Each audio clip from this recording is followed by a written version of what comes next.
no horizonte, nos teus recordos, no carácter, no que che gusta, na túa coraxe, no que vives, no futuro, no máis bonito, no que te enamora ou no que tes máis cerca, levas a miña marca. Cando se trata de escoller o mellor, o noso mar marca.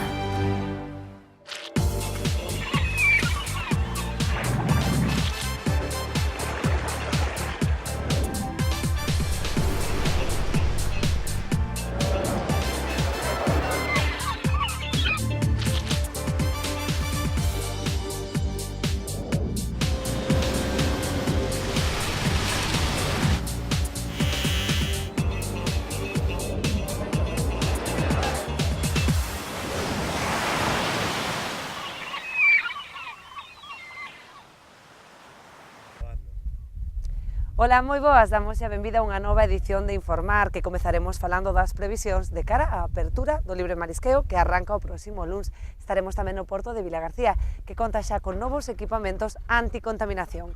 Estes temas e máis, hoxe aquí en Informar. Comezamos. Malas expectativas de cara á campaña do libre marisqueo que arranca o luns. As mostraxes revelan a presenza de pouco marisco de talla comercial. Aumentan as descargas do mexillón en Galicia máis un 33% durante o primeiro semestre de 2016. Os deputados de Marea mantiveron un encontro con mariscadores na lonxa de Testal, onde insistiron na necesidade de conseguir o saneamento integral das rías. Desánimo entre os patróns maiores de Arousa ante o inminente inicio da campaña de libre marisqueo. As mostraxes revelan a presenza de pouco marisco de talla comercial. Co inicio do libre marisqueo na ría de Arousa previsto para o 2 de outubro, os patróns maiores reuníronse coa directora xeral de Desenvolvemento Pesqueiro para abordar a xestión da campaña. Parece ser que hai un poquinho menos de recurso ou non está na óptima talla comercial. Sabemos que os mostreos non son a ciencia exacta, que sempre ao largo da campaña vamos adaptándonos sempre ao medio e mirando sempre buscando a rentabilidade, pero así a grandes rasgos pois non pinta ben. E xa lle dixen aos meus asociados, eu fatal.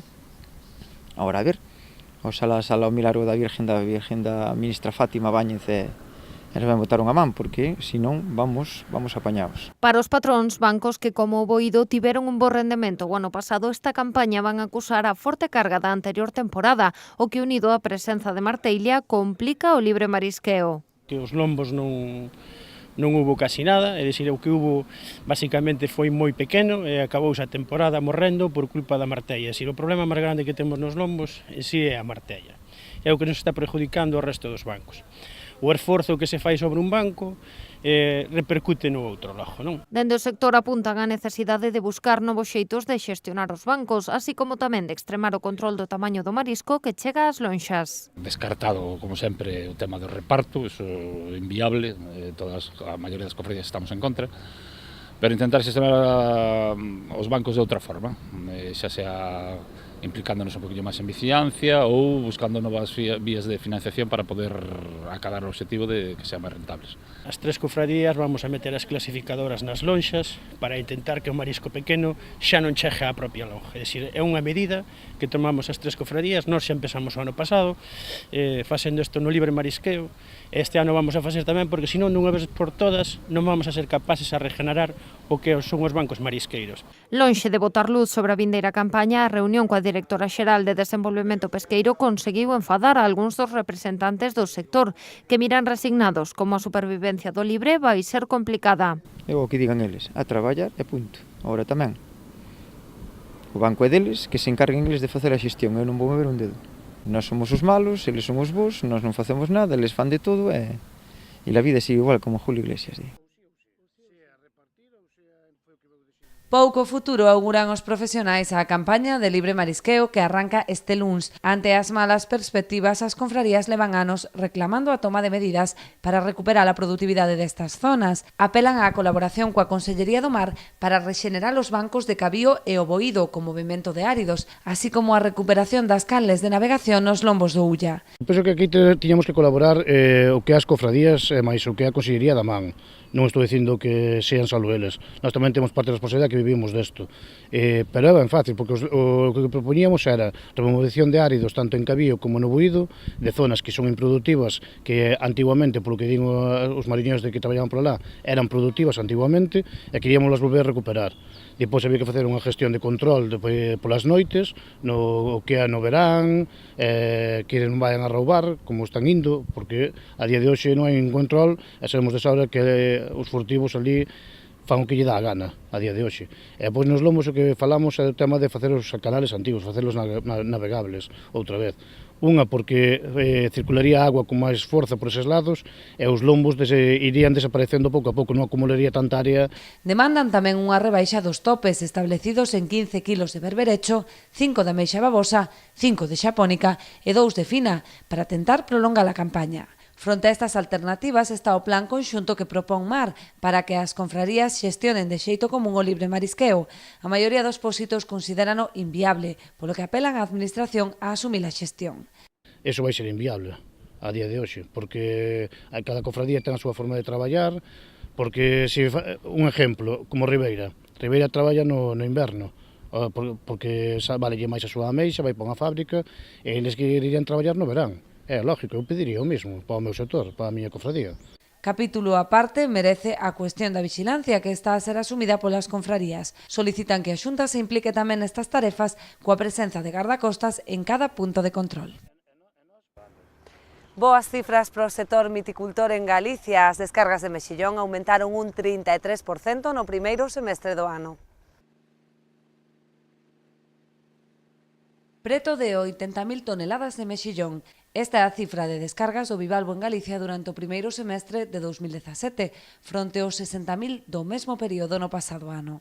Estes datos, unidos ao crecemento exponencial da facturación nas últimas anualidades, poñen de manifesto o peso específico da miticultura na economía galega. Por esta razón, a Xunta segue a apostar por este sector, coa concesión de axudas que no 2016 ascenderon a 1,5 millón de euros. Neste momento xa resolvemos as axudas de acuicultura. Eu quero destacar que seguimos apostando por o sector bateeiro, por o sector do mexillón. Neste caso, pois, dos 1,7 millóns de euros que se resolveron en proxectos de acuicultura, 1,5 foron para proxectos que teñen que ver ou ben cas bateas ou ben cos barcos de mexillón. A intención da Consellería é seguir en conversas co sector para o deseño de proxectos innovadores que poidan acollerse ás novas convocatorias de axudas nas que traballa a Administración. Creo que aínda temos moita capacidade para millorar e innovar neste sector e nesa línea pois vamos a manter xuntanzas con todos os representantes do sector para que nas próximas convocatorias de axudas pois sigamos vendo que proxectos innovadores se poden aplicar a este sector.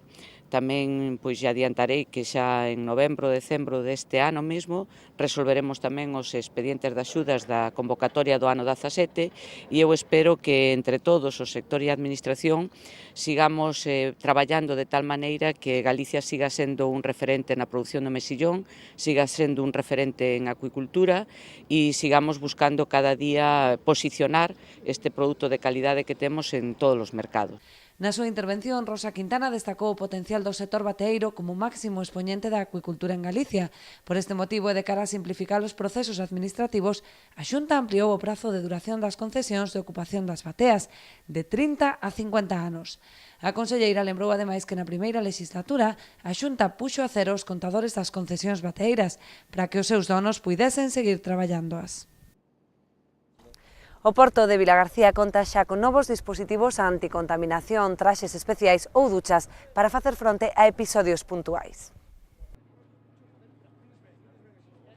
O tráfico marítimo ou as actividades costeiras traen consigo unha serie de riscos. Conscientes desta situación, dende a Consellería do Mar adquiriron 3 equipos conformados por 2 traxes especiais cada un e 2 duchas de descontaminación, tal e como sinalou a Conselleira do Mar. En caso se adquiriron 3 equipos, un para cada un dos 2 barcos, máis outro que estará en terra por si acaso en algún momento tuveramos que necesitar ir ao equipo de terra. Levan os traxes dos axentes e a maiores leva tamén unha ducha portátil para limpiar os traxes no caso de que haya algún tipo de contaminación. Estes novos equipamentos foron expostos aos medios en Vilagarcía nunha xornada formativa sobre como se deben utilizar debidamente estes novos materiais. Rosa Quintana sinalou que Galicia é a primeira comunidade que adquire este tipo de equipamentos. Son uns equipos se chaman EPIs de protección para usalos no caso de unha contaminación xa sexa nuclear, biolóxica ou química.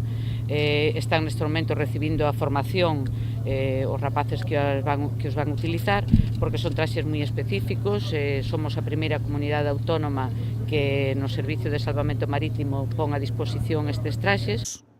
Os traxes especiais serán utilizados polos gardacostas en situacións extremas. Estas equipacións teñen un custe de 80.000 euros e garanten a protección das persoas que os utilizan de cara a contaminación nuclear, biolóxica ou química no ámbito mariño.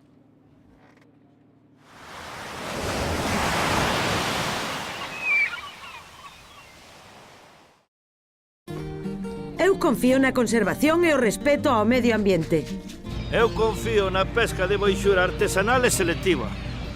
Eu confío no traballo feito con esmero e agarimo. Eu confío no mellor sabor e na máxima frescura. Confía na calidade e busca este distintivo. Pesca de Rías, de onde senón.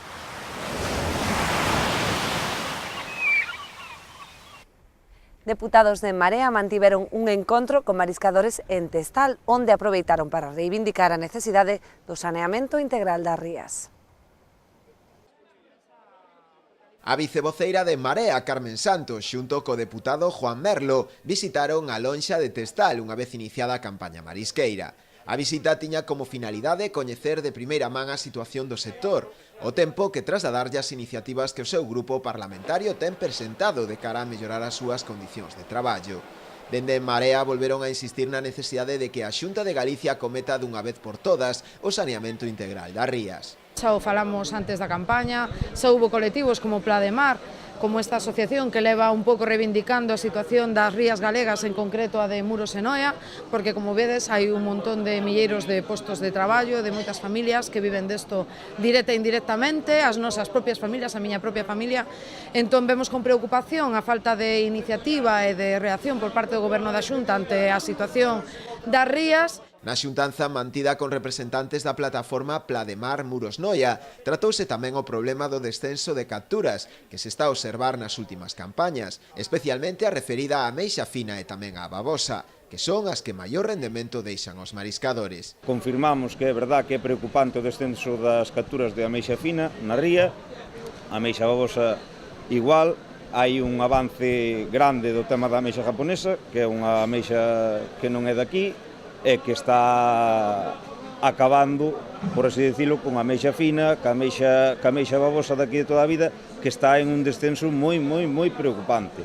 Unha ameixa que ten moitísimo máis valor, a fina e a japonesa, que ten unhas cotizacións sempre moitísimo máis altas, e a ameixa japonesa moitísimo máis barata. O berberecho, esta campaña, agora vamos a facer a primeira semana, van 4 días de traballo, e o berberecho, a verdade é que vai bastante ben. O berberecho de primeira non hai moito, pero o berberecho de segunda está se collendo ben. E o precio do berberecho de segunda vai realmente bastante barato, nós creemos que debía de levar máis valor, e por iso desde a plataforma Pla de Mar xa o ano pasado solicitamos de que a poxa do marisco que fora a través da rede, a través o sea, online, o que é a poxa en sí. Creemos que é moi importante, que daría máis valor añadido e que ese valor repercutiría directamente nos que vamos a traballar o marisco. Porque nós creemos que a poxa pode ser moito máis transparente, moito máis limpa. Hai experiencias pilotos, como na lonxa de Fisterra, que se está levando a cabo desde hai un ano e están moi contentos. E nos pedimos desde a plataforma que se leve a cabo tamén noutros portos. Neste sentido, para En Marea é fundamental que a Xunta artelle liñas de investigación para saber as causas reais deste descenso nas capturas. Que a iniciativa que nos levamos é no sentido que decía Pablo, que teñen que artellar liñas de investigación financiadas polo Goberno da Xunta para saber porque está morrendo tanto a ameixa fina e babosa aquí na ría de Muros e Noia, en todas as rías, e o propio berberecho en moitas outras rías, e tamén para buscar solucións dende a investigación, porque temos centros punteiros que están sendo abandonados orzamentariamente. Como vedes, hai un problema real con isto, e o que hai que buscar é que porque morre o marisco e como poder recuperalo. O incremento de tráfico portuario este verán deixouse tamén notar na ría de Pontevedra, onde tan só no mes de agosto recibiron 1.500 tránsitos. Os portos de titularidade autonómica da provincia de Pontevedra recibiron 1.527 barcos en tránsito durante o pasado mes de agosto, segundo datos facilitados polos propios xestores das instalacións, o que supón un 13% máis que o mes de agosto do 2016, un crecemento que se sentiu tamén nas Rías Baixas e a nivel autonómico, así o transmitiu José Juan Durán desde as oficinas portuarias de Pontevedra. Si nos referimos á zona comprendida nas Rías Baixas, decir que se recibiron en agosto 2.513 barcos, 337 máis que o ano pasado, o mesmo período, e o incremento foi do 15%. E se nos referimos á provincia de Pontevedra, estamos falando de 1.527 barcos con un incremento do 13%. O porto de Combarro en Poio foi o que recibiu un maior número de tránsitos na provincia, doblando case a cifra do ano pasado. Despois foi o Porto Deportivo de Bayona, un dos dous que están ali, que foron 245, e en Sanxenxo as instalacións que xestiona Nauta con 222. Outro dato salientable é o do impacto económico que deixan estas embarcacións durante a súa estancia nos portos galegos e nas súas vilas. O volume de negocio que xeneran esas embarcacións é de 200 euros por cada pernocta. Desde ese punto de vista, podemos decir que na provincia de Pontevedra, no pasado mes de agosto, o volume de negocio foron 450.000 euros e, se nos referimos ao ano, ao conxunto do ano, aos 8 meses do ano 2017, estamos falando de máis de 1 millón de euros de volume de negocio. O presidente da entidade fixo unha valoración positiva deste crecemento constante, xa que a captación de novos tránsitos é unha liña de traballo estrutural, tal e como recolle o Plan Estratégico da Náutica Recreativa 2012-2020. Boa racha pro equipo de regatas Camping Ría de Arosa, que dende a súa estrea este verán xa ten colleitado numerosos títulos. Na súa filosofía de apoio ao deporte local, o xerente do Camping Ría de Arousa, Manuel Domingo Rodríguez, embarcouse no patrocinio dun novo equipo de regatas. Na súa estrea ao longo deste verán non puido acadar mellores resultados, co triunfo en varias competicións e regatas a nivel autonómico. Xa nos tiñamos un seguimiento, porque a min particularmente gustan máis regatas. Entonces, pois, cando surgeu esta proposta, nos dimoslle para adiante e eles están cumplindo co seu objetivo, que é ganar premios e de alguna maneira poñer o nombre da Ría de Arousa pois no máis alto. Un destes triunfos máis destacados foi o primeiro posto acadado no trofeo Hotel Galatea Conservas Pescamar, disputado a finais de agosto, no que José Manuel Pombar logrou a victoria na clase 2. Foi unha gran satisfacción porque me parece que era a primeira vez que se competía en este formato. Daqui, pois, felicitar a tripulación. Estes éxitos non fan máis que animar o equipo que ao longo deste mes de setembro xa leva participado en 5 competicións con moi bons resultados. Ata aquí o noso espazo dedicado ao mar por esta semana. Estaremos de volta o vindeiro xoves, pero mentres tanto poden seguirnos a través da nosa páxina web canalriasbaixas.com. Vémonos a vindeira semana.